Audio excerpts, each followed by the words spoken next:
قرآن مجید کا 20واں پارہ ہے اور سورہ نمل کی آیات ابھی چل رہی ہیں۔ اللہ تبارک و تعالیٰ نے استفہامیہ انداز میں پوچھا ہے، سوالیہ انداز میں پوچھا ہے سب انسانوں سے، امن خلق السماوات والارض، فرمایا بتاؤ زمین اور آسمان کا خالق کون ہے؟ پھر ارشاد فرمایا کہ بتاؤ کہ آسمان سے بارش برسا کر بارونق باغات کس نے اگائے؟ اللہ۔ پھر ارشاد فرمایا کہ زمین کو کس نے مقام قرار بنایا؟ پھر فرمایا اس کے بیچ دریا جاری کیے اور پھر لنگر کی صورت میں، میخوں کی صورت میں، قلوں کی صورت میں اللہ نے اس میں پہاڑ نصب فرمائے۔ پھر ارشاد فرمایا مبتلائے مصیبت کی فریاد کو کون سنتا ہے؟ اللہ۔ اور فرمایا اس کے دکھوں کا مداوع کون کرتا ہے؟ اللہ۔ فرمایا خشکی اور سمندر کی ظلمتوں میں راہ کون دکھاتا ہے؟ اللہ۔ پھر ارشاد فرمایا بارش کی نوید بنا کے ٹھنڈی ہوائیں کون چلاتا ہے؟ یہ قرآن مجید میں رب فرما رہا ہے۔ وہ کون ہے تمہارے لیے جو بارش کی خوشخبری دیکھ کے پھر تمہیں بارش ہو کے گزر گئی پر ٹھنڈی ہوائیں پھر بھی جاری ہیں؟ فرمایا ابتداً مخلوق کو کون پیدا کرتا ہے اور دوبارہ کون زندہ کرے گا؟ اللہ۔ فرمایا زمین و آسمان کی مخلوق کو روزی کون دیتا ہے؟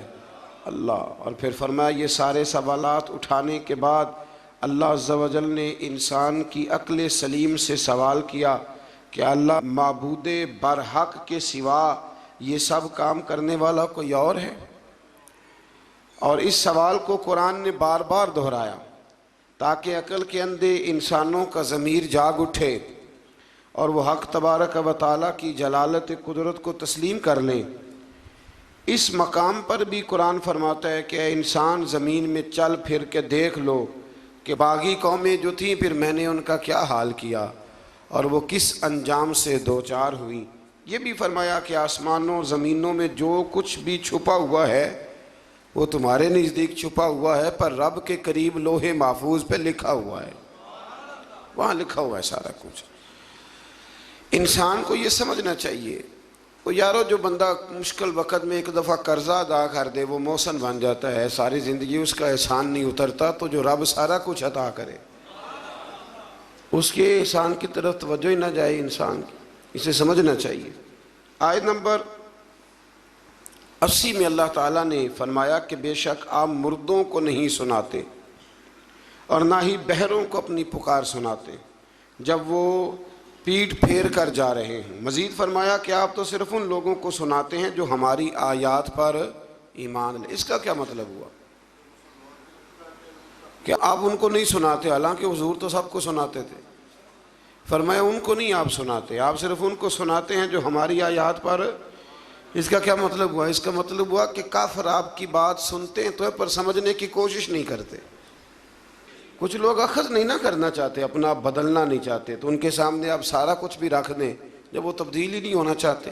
یہاں سے کچھ لوگ کہہ دیتے ہیں کہ جناب مردوں کا قبروں میں سننا ثابت نہیں، حالانکہ مردوں کا قبروں میں سننا تو حدیث پاک سے ثابت ہے، حدیث پاک سے صحیح بخاری میں موجود ہے۔ حضور نے فرمایا جب تم دفن کر کے واپس آتے ہو تو مردہ تو تمہارے قدموں کی آہٹ بھی سنتا ہے۔ تو اس سے مراد یہ نہیں کہ مردے نہیں سنتے، بلکہ مردے سنتے ہیں، اللہ تبارک و تعالیٰ کی دی ہوئی توفیق سے وہ سنتے ہیں۔ اسی طرح سے پھر آگے اللہ تعالیٰ نے قیامت کے قریب ہونے والے کچھ واقعات کا ذکر فرمایا۔ پھر آیت نمبر 87 میں سور پھونکے جانے اور اس کے نتیجے میں پیدا ہونے والی گھبراہٹ کا ذکر ہے، اور نیکوں کاروں کا قیامت کے دن گھبراہٹ سے محفوظ ہونے کا ذکر بھی اللہ نے اسی جگہ فرمایا۔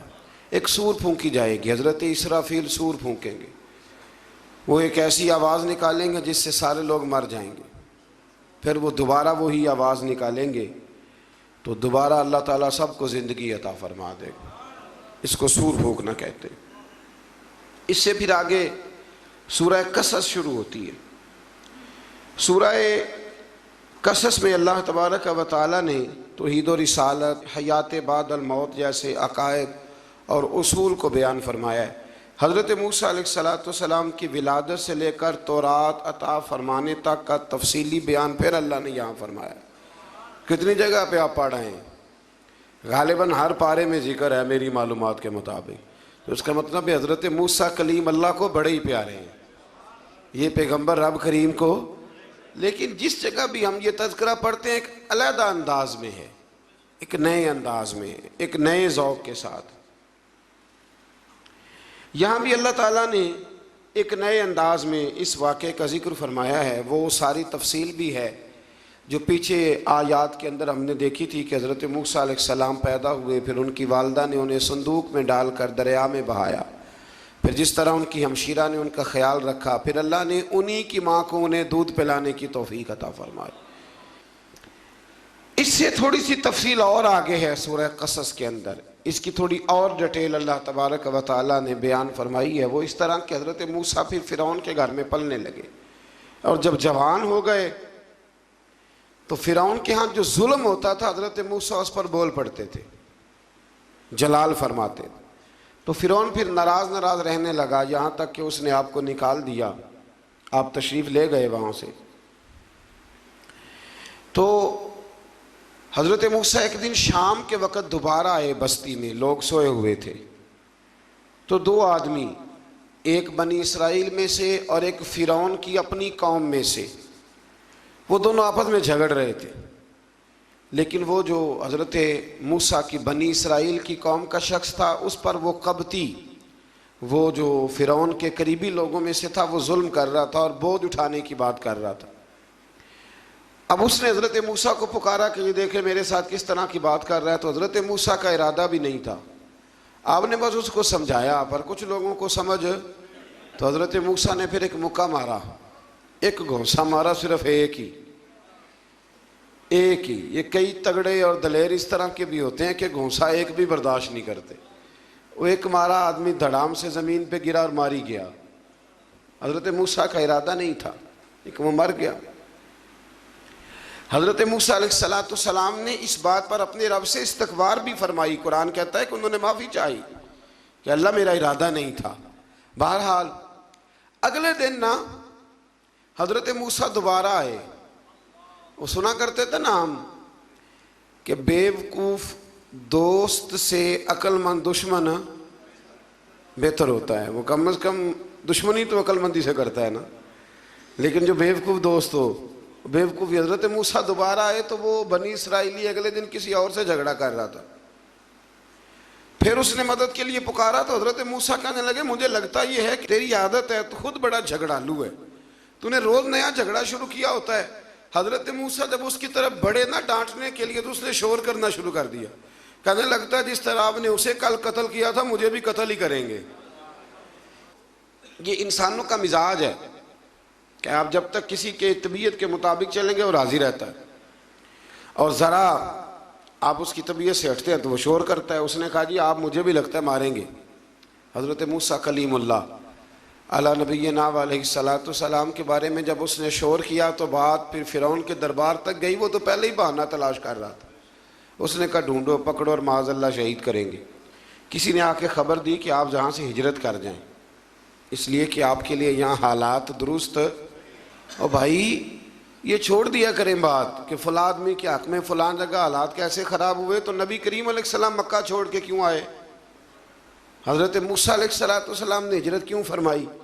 یہ ایک ایسی عجیب بحث ہے جس کو لوگ بلا وجہ چھوڑ دیتے، بلا وجہ چھیڑ دیتے ہیں۔ اور بالخصوص ایک خاتون نے ایک دفعہ مجھے پیغام دیا تو میں بڑی اس کی بات سن کے مجھے عجیب لگا۔ وہ کہنے لگی کہ دوسری جگہ میری شادی ہوئی ہے، مجھے طلاق ہو گئی تھی، تو مجھے ایک تانا روز سننے کو ملتا ہے تو اتنی اچھی ہوتی تو وہاں نہ رہ لیتی۔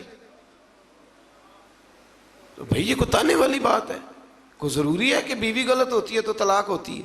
اللہ کے محبوب علیہ السلام کی دو صاحبزادیوں کو ابو لہب کے دو بیٹوں نے طلاق بھیج دی تھی، کس کی غلطی تھی؟ تو آپ کیا کہہ سکتے ہیں یہاں کیوں طلاق؟ تو اتنی جلدی بات تھوڑی کر دیں گے آپ، تھوڑی احتیاط فرمائیں بولنے میں۔ تو حضرت موسیٰ علیہ السلام وہاں سے نکلے اور آپ مدین کی طرف چلے گئے۔ مدین وہ علاقہ تھا جہاں فرعون کی حکومت کوئی نہیں تھی۔ حضرت موسیٰ جیسے ہی وہاں پہنچے تو ان کے اندر ایک جذبہ تھا وہ ظلم ہوتا نہیں دیکھ سکتے تھے۔ جب وہاں پہنچے تو انہوں نے دیکھا لوگ اپنے اپنے جانوروں کو گھاٹ پہ پانی پلا رہے ہیں، اور دو خواتین ہیں وہ بالکل پیچھے کھڑی ہیں۔ تو حضرت موسیٰ کلیم آگے بڑھ کے کہنے لگے تم کیوں نہیں پانی پلاتی؟ تو وہ کہنے لگی ہمارا بھائی کوئی نہیں، باپ ہمارا بوڑھا ہے۔ اللہ اکبر۔ مجبوری یہ ہے، ہم ہیں بھی پردہ دار گھرانے کی، مجبوری ہماری یہ ہے کہ جب تک یہ سارے لوگ پانی پلا نہیں لیں گے اتنی دیر تک ہماری باری نہیں آئے گی۔ تو حضرت موسیٰ کلیم اللہ علیہ السلام فرمانے لگے اچھا یہ بات ہے تو جانور مجھے دو۔ وہ ہو یہ رہا تھا کہ چونکہ مرد پانی پلا رہے تھے تو اور جتنے بھی مرد آتے جاتے تھے وہ گھستے جاتے تھے اور عورتیں بیچاری کھڑی تھیں۔ حضرت موسیٰ جھٹ سے آگے بڑھے، پیچھے ہٹو۔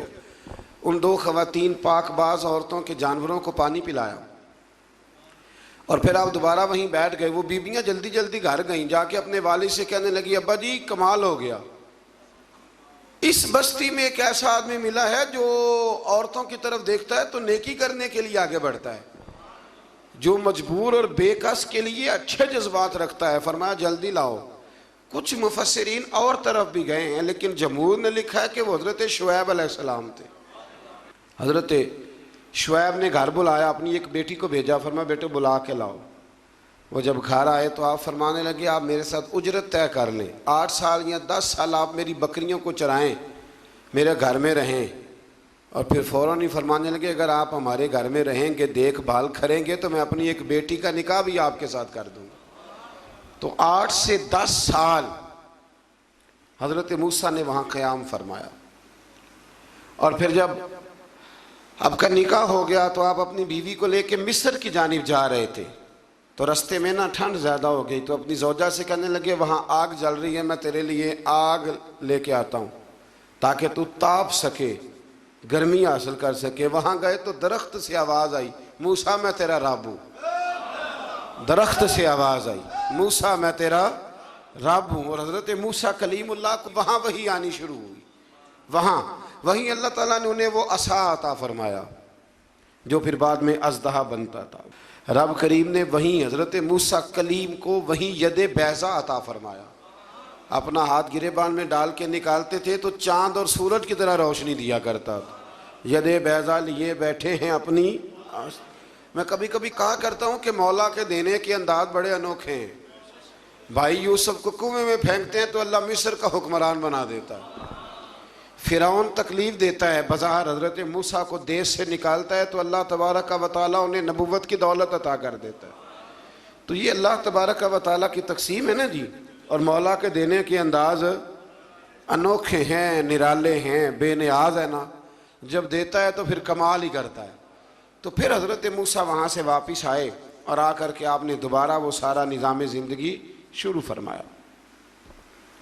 پھر اس سے آگے آیت نمبر 44 میں فرمایا اگر تمہیں اس کتاب میں شک ہو تو تم اس سے زیادہ ہدایت والی کتاب اللہ کے پاس سے لے آؤ، اور سرکار دو عالم صلی اللہ تعالی علیہ وسلم کو تسلی دی کہ یہ لوگ اس لیے آپ کی پیروی نہیں کرتے کیونکہ یہ اپنی خواہشات کی پیروی کرتے ہیں۔ غلامی ایک کی ہوتی ہے، جو 2 گھروں کا مہمان ہو بھوکا ہی رہتا ہے۔ ایک کی غلامی، یا خواہشات کی غلامی کرے گا یا مصطفیٰ کریم کی غلامی کرے گا، وہ ختم ہو گئی بات۔ اگر آپ کہتے ہیں کہ میری جوانی میری مرضی سے گزرے، میری جیب میں پیسے ہیں میں جو مرضی کروں، تو پھر مرضی کے غلام ہیں آپ، غلام ہیں پر خواہشات نفسانیہ کے۔ لیکن پیسہ جیب میں ہو، اٹھتی جوانی ہو، اللہ نے سارا کچھ دیا ہو، اور پھر بھی نظر میں حیا ہو، تو اس کا مطلب ہے کہ طاقت ہے پر یہ غلام محمد عربی کا ہے، یہ غلام رسول کائنات کا ہے، یہ نبی کریم کا غلام ہے۔ یہ چیزیں موجود ہوں تو پھر اس کا معنی یہ ہے کہ غلامی کسی اور کی ہے۔ اب میری نگاہوں میں جچتا نہیں کوئی، اس لیے کہ جیسے میرے محبوب ہیں ایسا نہیں کوئی۔ تو اس لیے یاد رکھیں کہ اللہ فرماتا ہے محبوب یہ تیری غلامی اس لیے نہیں کرتے کہ یہ کس کی غلامی کرتے ہیں۔ میں اکثر یہ کہا کرتا ہوں کہ ہمیں وہ والی صورت پسند ہونی چاہیے جو نبی پاک کو پسند ہے، وہ والے کپڑے پسند ہونے چاہیے نا جو حضور کو پسند ہے، وہ والا طور طریقہ پسند ہونا چاہیے جو نبی پاک کو پسند ہے۔ تو یہاں سب کی اپنی اپنی پسند ہے، کسی کو بڑی مونچھیں پسند ہیں، کس کو بغیر مونچھوں داڑھی کے پسند ہے، یہ کیا ہے؟ بھئی ہم تو غلام ہیں، تو غلامی کرتا ہے، ختم ہو گئی بات. اس نے تو غلامی کرنی، اس کا کام ہی غلامی کرنا. وہ نہیں رہ سکتا اپنے آقا کی محبت کے بغیر. اور ویسے بھی جو غلامی کے بغیر رہے، دوست کے بغیر رہے، وہ کیا کسی درویش نے کہا تھا، کپڑے پھٹے تے لگے تروپے تے دل پھٹیا کہ نسینا، سجنا بعد محمد بخشا کی مرنا تے کی جینا. آپ یہ دیکھیں کہ آپ بغیر حضور کیا وقت گزار رہے ہیں، بغیر غلامی کے. تو آپ کا تو طرز زندگی وہ ہونا چاہیے جس سے خوشبو آئے رسول کریم کی صلی اللہ، اس سے خوشبو آتی ہے، اس سے لطف آتا ہے، اس سے ذائقہ نصیب ہوتا ہے، اس سے برکت نصیب ہوتی ہے، اس سے جو ہے نا وہ توانائی نصیب ہوتی ہے.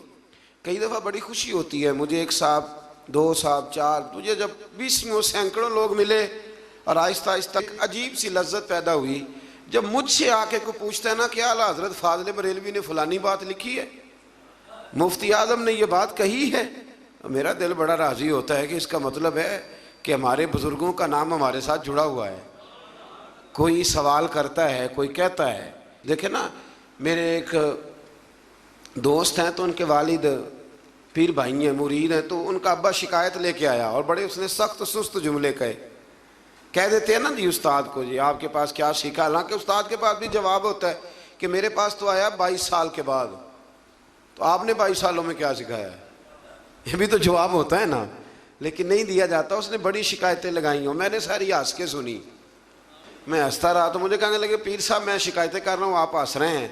تو میں نے کہا کہ مجھے بڑی خوشی ہے، آپ میرے پاس اس لیے آئے ہیں کہ آپ نے مناسب سمجھا ہے. دیکھیں نا، بچوں کا علامہ شکایت کوئی ان کے باپ کو جا کے لگاتا ہے یا ان کی ماں کو جا کے لگاتا ہے. اس کا مطلب ہے کہ کائنات ان کا اور میرا رشتہ سمجھتی ہے.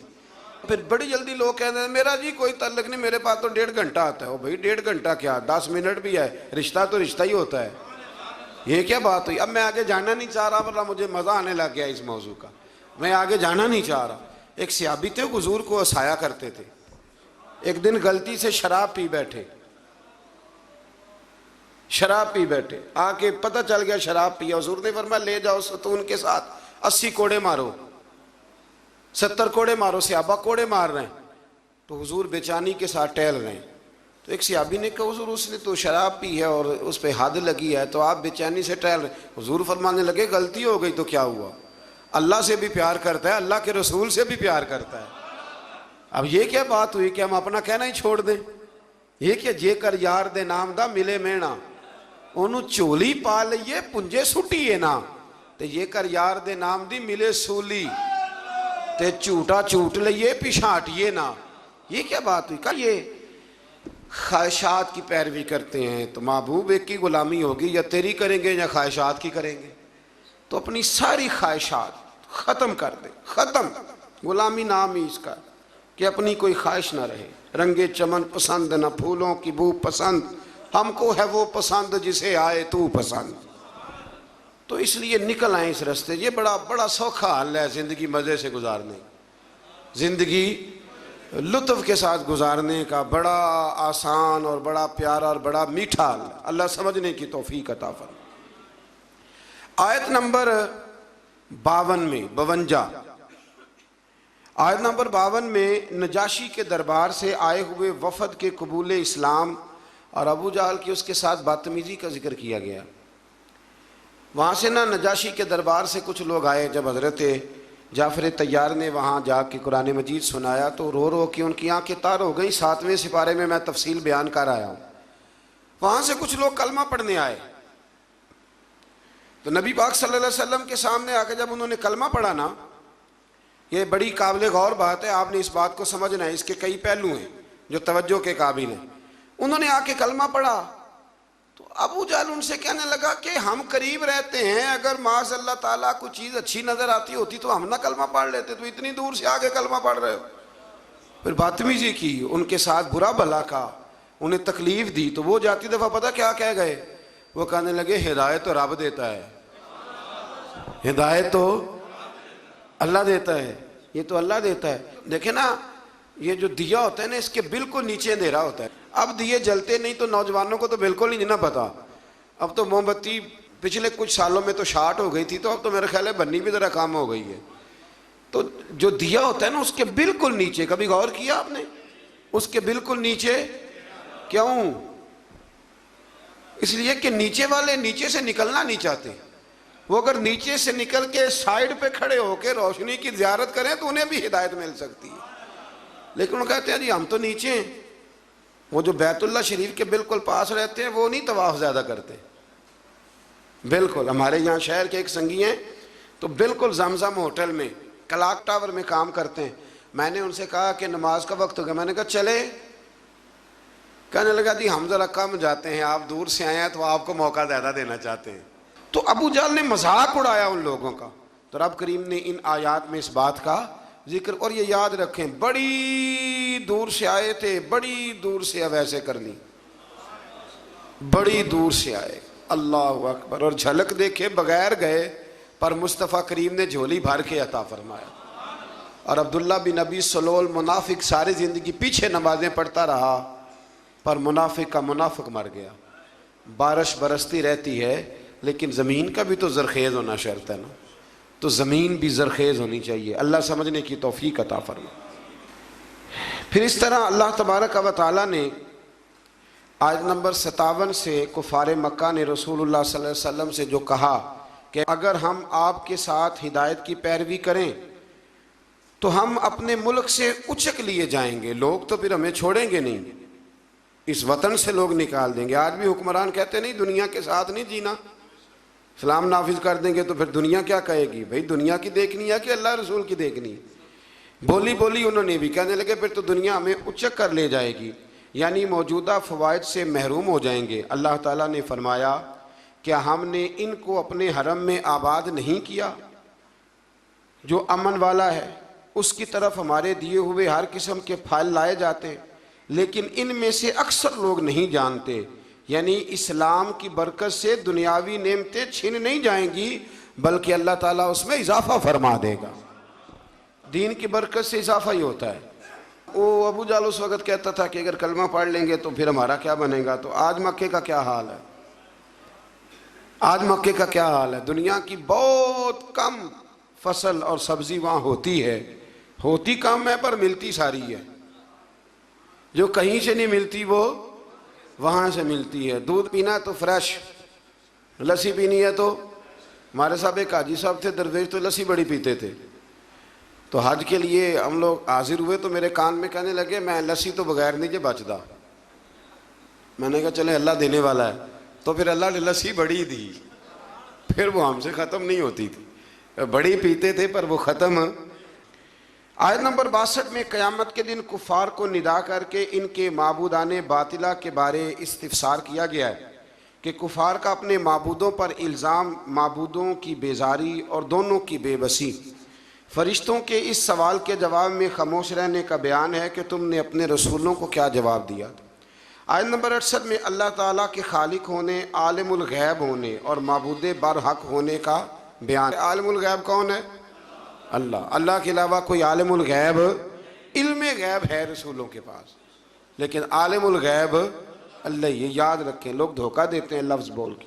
آیت نمبر 71 میں پھر اللہ تعالیٰ نے استفہامی انداز میں اپنی قدرت اور جلالت کی طرف متوجہ فرمایا کہ اگر وہ قیامت کے لیے مسلسل رات کا سلسلہ جاری رکھے تو تمہارے لیے روشنی کون لے کے آئے، اور اسی طرح اگر اللہ تعالیٰ مسلسل دن بنا دے تو رات کو سکون تمہیں کون دے.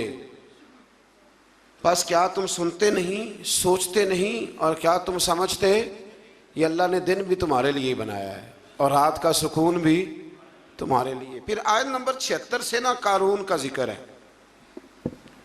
قارون حضرت موسیٰ کا قریبی رشتہ دار تھا. پہلے آسمانی کتابیں جانتا تھا، سمجھتا تھا، نیک تھا، لیکن پھر اللہ نے اسے دولت عطا کر دی. دولت سب کے لیے اچھی نہیں ہوتی، کچھ لوگ نہیں ہضم کر پاتے. ایک حدیث پاک ہے، نبی کریم علیہ السلام نے فرمایا اگر اللہ کچھ لوگوں کو دولت دے دے تو وہ سرکش ہو جائے. ہاں کچھ لوگ ایسے ہیں جن کے پاس اگر دولت ہو تو عیاش ہو جائے، جانے وہ کیا کچھ کر ڈالے. ہر ایک کے لیے اچھی نہیں ہوتی. قارون کو دولت مل گئی، اتنا بڑا خزانہ تھا اس کے پاس کہ قرآن کہتا ہے کہ ایک جماعت مل کے صرف خزانے کی چابیاں اٹھاتی تھی. یعنی یہ معاذ اللہ کوئی گھپ نہیں، یہ قرآن مجید نے بیان فرمایا ہے. کہ ایک جماعت مل کے صرف خزانے کی. تو حضرت سیدنا موسیٰ علیہ السلام نے کہا زکوٰۃ دو. زکوٰۃ کے معاملے میں لوگ حیل و حجت سے کام لیتے ہیں, غریب ہو جاتے ہیں, اور کچھ ایسے ہیں جو مسائل جاننے لگ گئے ہیں تو اب انہوں نے اور معاملات کرنے شروع کر دیے. اگر گھر کے اندر 10 تولے زیور پڑا ہے تو 5 تولے کا اماں کو مالک بنا دیا, 5 کو بیوی کو مالک بنا دیا, تاکہ 7.5 تولے کی کوئی بھی مالک نہ رہے. گنجائشیں نکالتے, زکوٰۃ سے بچتے. اللہ تبارک و تعالیٰ معاف کرے, بہانے بازی کرتے. اس کو کہا زکوٰۃ دو, تو کہنے لگا آپ کی تو میرے مال پہ نظر ہے. آپ نے فرمایا تو بڑا بیوقوف ہے, مال تجھے اللہ نے دیا ہے نا. تو اللہ کے رستے میں تھے, یہ کام ذرا مشکل ہے. جب اس کو بار بار کہا تو اس نے نہ بجائے اس کے کہ وہ مال دیتا, اس نے حضرت موسیٰ پہ الزام لگا دیا. ایک عورت کو تیار کر کے لایا. یہ الزاموں والا کیس سنتے آ رہے ہیں آپ کہاں تک, کہ حضرت یوسف پہ بھی لگا, جناب مریم پہ بھی لگا, حضرت سیدنا موسیٰ کلیم پہ بھی لگا, اور حضرت عیسیٰ پہ بھی. سارے ہوئے نا الزامات. آپ کیا بات کرتے ہیں؟ الزام لگانا, بہتان ترازی کرنا, اور ہمارے یہاں اچھی بات دیر سے پھیلتی ہے, بری خبر وہ جلدی پھیل جاتی. ایک عورت کو تیار کر کے لایا معاذ اللہ تعالیٰ حضرت موسیٰ پر الزام لگانے کے لیے. اور جب وہ بی بی آپ کے سامنے لا کے کھڑی کی تو حضرت موسیٰ نے جلال فرمایا, فرمایا تجھے قسم ہے اللہ کی عزت کی, سچ سچ بتا معاملہ کیا ہے. تو وہ خاتون کانپنے لگی, کہنے لگی میں موسیٰ کلیم کے سامنے کیسے کھڑی ہو سکتی, مجھے تو اس نے پیسے دے کے تیار کیا, مجھے اس نے مجھے پیسے دے کے تیار کیا ہے, اور بڑی اس نے مجھے تکلیف دی ہے, پیسے دے کے اس نے تیار کیا. یہ جب کہا تو حضرت موسیٰ علیہ السلام رونے لگے کہ تو سارا کچھ کرتا پر میری سفید چادر پہ داغ تو نہ لگانے کی کوشش کر. آپ رونے لگے. آپ یقین کریں لوگ تکلیف دیتے ہیں بعض اوقات, ایسی بات کرتے ہیں جس کا کوئی وجود نہیں ہوتا, اور آپ کو نہ کردہ گناہ کی سوال کا جواب دینا پڑ جائے, کتنی مشکل ہوتی ہے. یعنی جو کام آپ نے کیا نہیں, اگر اس کا آپ سے سوال پوچھا جائے تو کتنا مشکل اور کٹھن مرحلہ ہوتا ہے. تو یہ کچھ لوگ کر دیتے ہیں لیکن وہ سمجھتے نہیں, کہتے ہیں آپ حوصلہ کریں, آپ درویش ہیں. حضرت موسیٰ سے بڑا درویش کون ہوگا؟ کلیم تھے نا اللہ کے, بڑا جگرا ہے نا. لیکن رو پڑے, کہنے لگے تجھے ایسا نہیں کرنا چاہیے. کہنے لگے اللہ اب اسے سزا دے. تو رب کریم نے اس کے سارا ساز و سامان سمیت اسے زمین میں دھنسا دیا. وہ زمین میں غرق ہو گیا اپنے خزانے سمیت. امام اعظم ابو حنیفہ رحمۃ اللہ تعالی علیہ, کچھ لوگ حسد کرنے لگے تو ایک عورت ایک دفعہ آ گئی, کہنے لگی کوئی مسئلہ پوچھنا ہے. یہ بڑا کٹھن سا معاملہ ہوتا ہے, جو آدمی جو کام کر رہا ہوتا ہے وہی روپ دھار لیتے. مسئلہ پوچھنے اندر آئی تو باہر سے شور ہو گیا, لوگ آ گئے, کوتوال کو بلا لیا, معاذ اللہ امام صاحب کے پاس بی بی ہے, جیل میں لے گئے, سویرے فیصلہ کریں گے. رات کو ساری رات امام اعظم نے نماز پڑھی, ساری رات, اور کہنے لگے اللہ اب تو میں بوڑھا ہو گیا, اس حال میں اب ان سوالوں کا جواب دوں گا. وہ عورت بھی ساتھ بند تھی, اس عمر میں ان سوالوں کے جواب, یار بڑا مشکل ہوتا ہے. اللہ اکبر. اس عمر میں امام صاحب رو رہے تھے تو اس عورت کا دل نرم ہو گیا. امام صاحب سے کہنے لگی مجھے غلطی ہو گئی, میں نے پیسے کسی سے پکڑ لیے تھے, حضور آپ تو اللہ کے نیک بندے. امام صاحب کہنے لگے اب ایک نیکی کر, کوتوال سے کہہ کہ مجھے کوئی تکلیف ہے تو میں دوا کھا کے واپس آ جاؤں گی. تو وہ کوتوال تو پہلے ملا ہوا تھا, اس نے اس کو کہا کہ مجھے کوئی تکلیف ہے میں گھر جاتی ہوں, دوا کھا کے واپس. امام صاحب نے سمجھا دیا. وہ گئی تو جو برقع اس نے پہنا ہوا تھا نا, نقاب ساری عورتیں, وہ جا کے اس نے امام صاحب کی بیوی کو دیا. امام صاحب نے اس کو سمجھا کے بھیجا تھا, وہ برقع گھر لے گئی اور جا کے زوجہ کو ساری بات سنائی. وہ دوائی کھانے گھر چلی گئی اور زوجہ برقع پہن کے تھانے آ گئی. سویرے قاضی کے سامنے پیش ہوئے تو کہنے لگا جی آپ اتنے بزرگ ہو کے, عالم ہو کے, بیوی کے ساتھ اکیلے. فرمایا میری بیوی ہے تو میں نے اکیلے ہی ہونا تھا اس کے ساتھ, اور کس نے ہونا تھا؟ جناب آپ کی بیوی. فرمایا بلاؤ میرے سسر کو, اور بلاؤ محلے کی 10-12 عورتوں کو بھی دیکھ لیں. انہوں نے دیکھا تو امام صاحب کی بیوی نکل آئی. وہ جتنے تھے نا الزام لگانے والے, وہ اب غور سے دیکھ رہے تھے. تو ایک کہنے لگا امام صاحب سے یہ کیا ہوا؟ فرمایا قرآن ہے, وَتُعِزُّ مَن تَشَاءُ وَتُذِلُّ مَن تَشَاءُ. یہ قرآن ہے, ہونا کیا تھا؟ رب نے اپنا وعدہ سچا کر کے دکھایا ہے. تو اس نے بھی الزام لگایا اور پھر سزا یہ ملی کہ وہ ہمیشہ کے لیے زمین میں دھنستا۔ دولت کون دیتا ہے؟ اللہ ہی دیتا ہے نا۔ تو اگر اللہ کہے تھوڑی سی واپس بھی کرو، بندیاں دے خرچے بد جاندے نے، تھوڑی سی واپس مانگ لے تو ہاتھ تنگ ہو جاتا ہے۔ بھائی لیتے وقت تو تنگ نہیں ہوتا، کبھی کسی نے کہا نہیں چاہیے، ہاتھ بڑا کھلا ہے، کشادہ ہے، واپس کرنے کی بات آتی ہے تو تنگ دستی، کہتے بڑی مجبوری ہے جی، مالاں والے سخی نہیں ہوندے تے سخیاں کول مال نہیں ہوندا، ایتھے اوتھے دوویں جہان نہیں، سخی کنگال نہیں ہوندا۔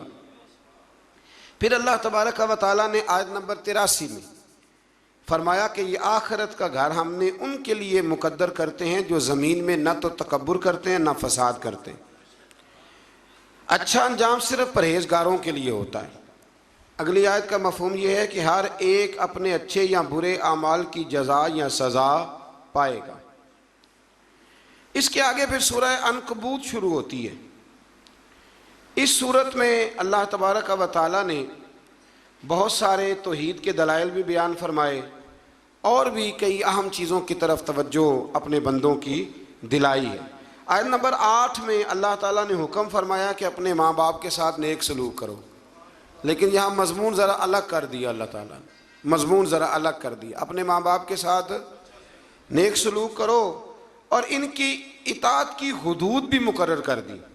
فرمایا اگر وہ تمہیں شرک پر مائل کرنا چاہیں تو گناہ کے کاموں میں ماں باپ کی اطاعت واجب نہیں ہے۔ اماں کہے داڑھی منڈوا دو تو بات ماننی ناجائز ہے، ہاں ابا کہہ دے نماز نہ پڑھو تو یہ بات ماننی جائز نہیں ہے، یہ غلط ہے۔